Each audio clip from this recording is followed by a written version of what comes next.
So I had this problem with the constant need for my phone. Like, the addiction was real. I was living in complete survival mode with my phone, constantly scrolling, the weird panic when I couldn't find it, and the worst part, couldn't give my full attention to my family. My brain felt foggy, my thoughts were all over the place. And I knew that this thing that was supposed to connect me to the world was actually disconnecting me from my real life.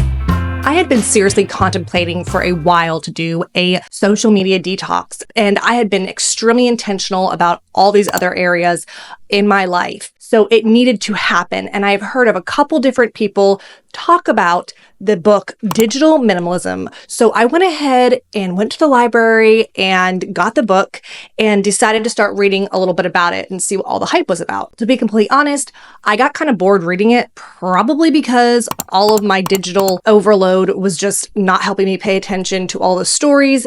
And I just wanted to know the key points to the book. So I went online and I discovered that there is a book summary of the book. And I went ahead and read it, and it is by Samuel Thomas Davies. And he explains the entire book in a super simple, non-complex summary. So I was able to read it within just a few minutes and see if this is something I wanted to do. So the book summary summarized the book in one sentence. Digital minimalism is a philosophy of technology in which you focus your online time on a few carefully selected activities that support the things you value.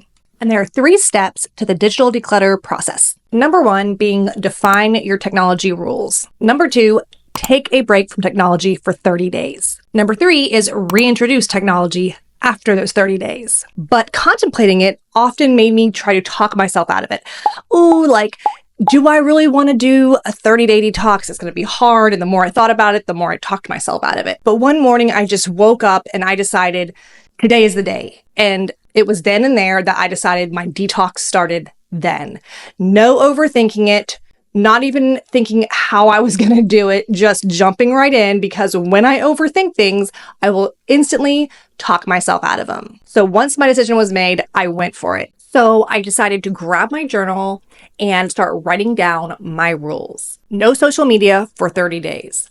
I also decided to opt out of any kind of podcasting because I realized I was even addicted to that input. On top of that, I decided no TV, no YouTube, nothing entertainment related.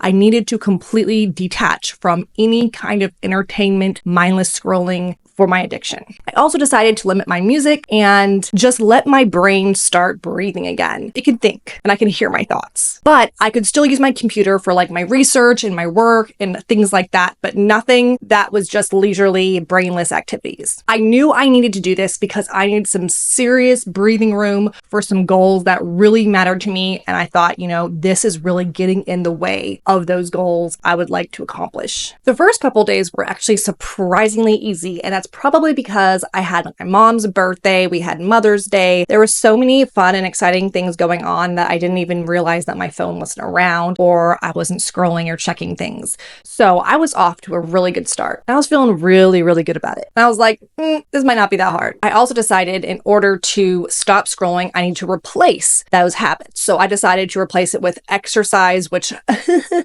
didn't really end up doing. And then reading, doing puzzles. I did a lot of that. Tempted by your eyes, I was tempted. The promises, the lies. And journaling, which I love to do, and focusing on my gratitude and my goals. Oh my gosh, I was like, this is so easy. Why didn't I do this sooner? My plan was simple. I was like, okay, quit social media for 30 days, then just add back what I find value in with my social media. So one of the first days in the first week, I was on my way running errands and I had like the weirdest thought, but I had to share it with you because there's a point. So I am driving in complete silence. No music, just me and my random weird thoughts.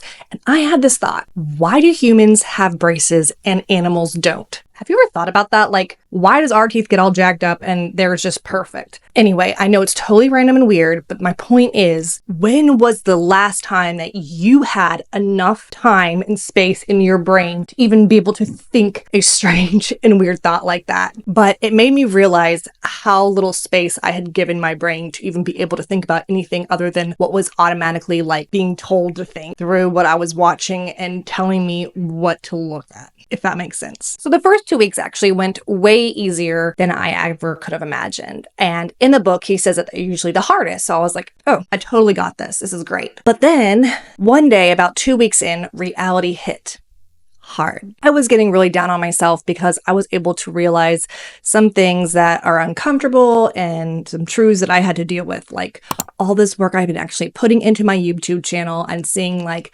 nothing's paying off. And in fact, the opposite was happening. So I had to sit there with those feelings and think what I was going to do about it and really sit in how it made me feel. And that is like so uncomfortable. It really puts you like into a depressive state. And it was like raining all the time, which really didn't help my mood.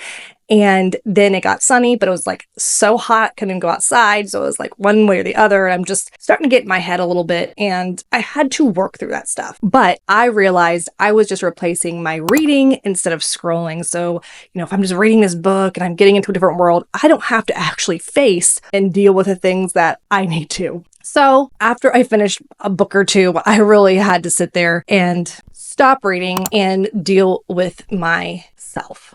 But here's what I didn't expect. All those uncomfortable feelings I used to just scroll away from, I actually had to deal with. And you know what else? I worked through them instead of burying them under an endless feed. And the biggest change was with my kids. So I used to sit down on my phone and they would come up to me and try to get my attention. When I was on my phone, there was like a lag time. It's weird. You may understand it if you have this problem. When I was reading a book, if they would be like, Mom, and come to me, I could immediately stop and just put the book down and give them my full attention. There was no more hold on or let me make sure I'm registering that you're talking to me. And I really thought it was just because I was a hyper-focused person, but really it was screens. So that was an interesting reality and a wake-up call. So after 30 days, I learned something huge. Boredom isn't the enemy. The quiet and uncomfortable moments, that's where the real growth happens. That's where you actually confront the stuff you've been avoiding. The moments of quiet stillness gave me the freedom to concentrate on the things that mattered and made me realize how many moments I actually would have missed if I still was on my phone. I also realized that social media gave me a false feeling of connection with others and how I now find myself wanting to actually engage with others in person. So going forward, I will keep social media off my phone and only allow myself 30 minutes on the weekends to check in and only following those who inspire me to be a better person. As far as shows and movies go, I'll save that for the weekends as well. This will give me so much more time to work on my passions and hobbies instead of scrolling my life away and allow myself to actually live again. If you found yourself in a similar situation, I would really encourage you to do this challenge. Let me know if you're going to in the comment section below. Okay, until next time.